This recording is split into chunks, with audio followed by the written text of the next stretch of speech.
Hello, my beautiful sisters. Welcome to a new video on self-healing. In today's video, we're going to be talking about what self-acceptance is and how you can use it in your self-healing process. If you are someone who has a hard time accepting yourself and love yourself, be sure to watch this video all the way to the end so you don't miss anything.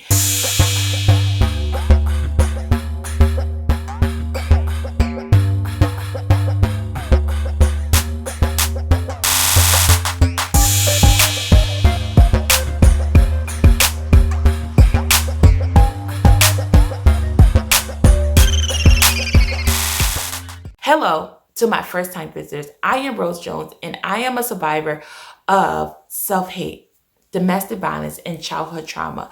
And I am also currently fighting PTSD. I'm using my own experience to spread awareness and help other women who may be going through what I have already experienced. My goal for this page is to support and help women heal so they can shine bright again, live life on their own terms, and if this is the type of support and content that you are looking for, I would love for you to hit that subscribe button and turn on your notifications.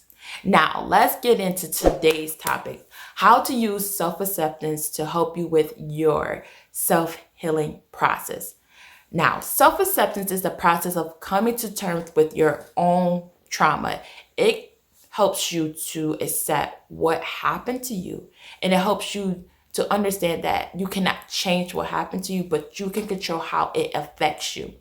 And this also helps you come to a realization that you may need healing. This will help you begin your stages of self-healing. When you are starting the process of self-healing, the first thing you need to do is be honest with yourself. When you are honest about your trauma, it becomes easier to accept that you need to heal from it.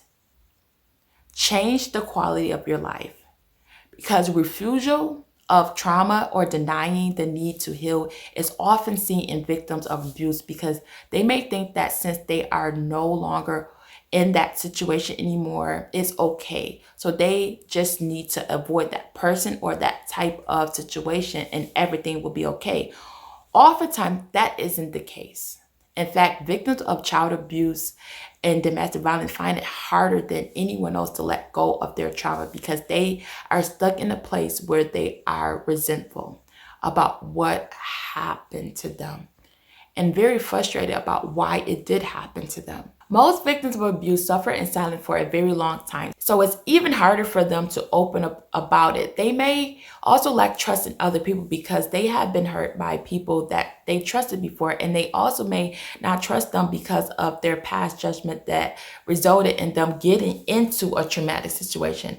Most people that been through trauma becomes familiar with their own life. They are used to the abuse, and at times their abuse may become part of their day-to-day routine. When they finally are ready to walk away from the abuse and start healing, it becomes a very difficult for them, because that trauma was a comfortable, uncomfortable space for them.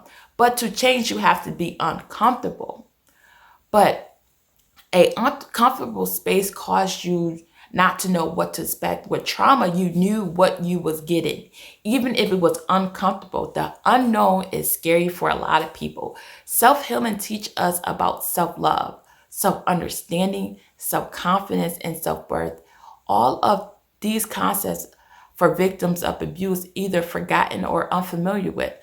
This point is in our journey to self-healing is very difficult to start. It is even harder to get into the right headspace where you are absolutely ready to do this, because most people who decide to start healing are stuck in a phase where they are almost ready to heal, but they aren't quite there yet.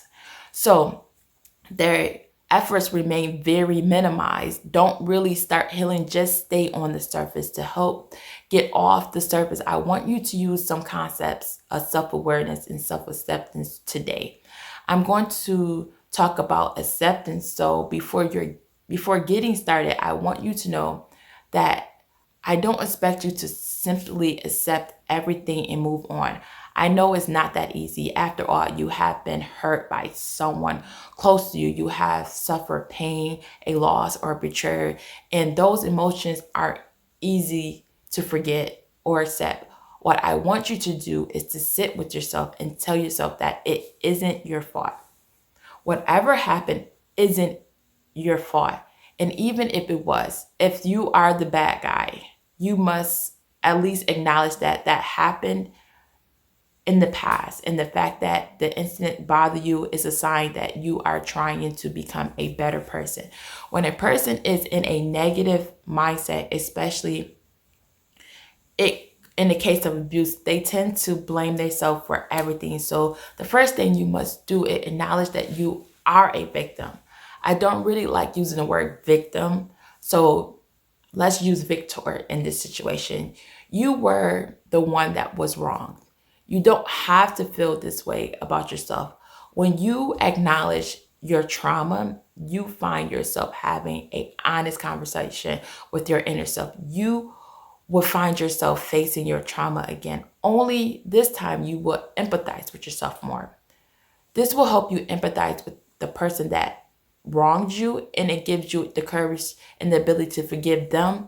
And if you have wronged yourself or someone else, you have to find it within yourself to forgive your past self and promise your future self to learn from your mistakes that you have made so that you do not do that again. If possible, try to reach out to the person you wronged and have an honest conversation and tell that person you accept your role in what happened and apologize for what you have done. This can help release some of the heaviness that you may be feeling from carrying so much guilt. It won't change the past, but it will help both people choose a better chapter and close a chapter and hopefully start a more productive, loving one. When you accept your past and your past actions, you need to accept all your good and bad. This will help you become aware of the things that you need to change to become a better person. Here are some of my tips that help me accept myself better. Number 1, self-compassion. When someone close to you need compassion, we are the first one to provide it to them. So why can't you extend that same helping hand to yourself? Okay? Be more compassionate to yourself. People with trauma are almost always too hard on themselves. It is also very hard for them to take compassion from those around them. While it is great to have other people be there for you, it is more important to be there for yourself. Next time you feel your thoughts slipping into your past trauma, don't turn away from them or ignore it. Instead, try acknowledging them and being more compassionate to yourself, showing sympathy to the person inside you that was hurt. Be there for yourself like you would for someone else. Number 2, ignore the negative voices. When you live in a negative thought so long, you might not know how to fight them, but negative thoughts affect the person more than you realize. A single negative thought is enough to ruin someone's day or trigger a trauma response. So the next time you find yourself thinking something negative, take a step back and try to acknowledge this negative thought and then challenge it. This is not true. If it is true, what can I do to change it? If it isn't true, if it isn't a true thought, trash it. Woo! And don't allow it to affect your day or life no longer now. Number 3, seek support and love. You have that one person in your life that you know you love and don't place judgment on you. So you feel comfortable with that person. I want you to ask that person for their permission to vent to them. Ask them if they can be part of your safe space so that you can vent freely and have a free guide and support. If you don't have that person, then you may benefit from seeking professional help, like a counselor. When you keep things bottled up, the only opinion that you have in that matter is your own. And most of the time, the people with trauma has negative opinions about the self and the things they've been through or experienced. So talking to yourself about unhealed issues may not be helpful in the beginning stages of self-healing. But when you share your problems with someone else, they're not only listen to you, but also provide you with their perspective on things. And this can shed new lights to a point that you never really considered. This may help you view your trauma in a more positive light, and you can help you accept it better.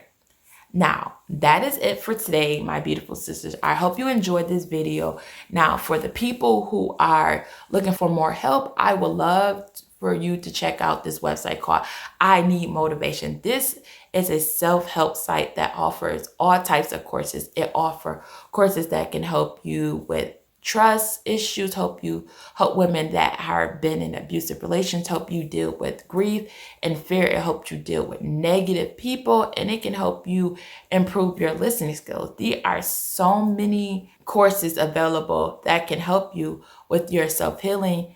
And the best part about it, all courses are just $19.99 each. So if you're serious about changing your life and want to succeed in your self-healing journey, then check out the link in the description below. And if you enjoyed this video, give this video a big thumbs up and leave me a comment below. I love talking to my beautiful sisters, so I usually respond to the first 5 or 10 comments in every video. If you found this video helpful and you would like to see more from us, click the subscribe button and join our community. Have a good day, my sisters.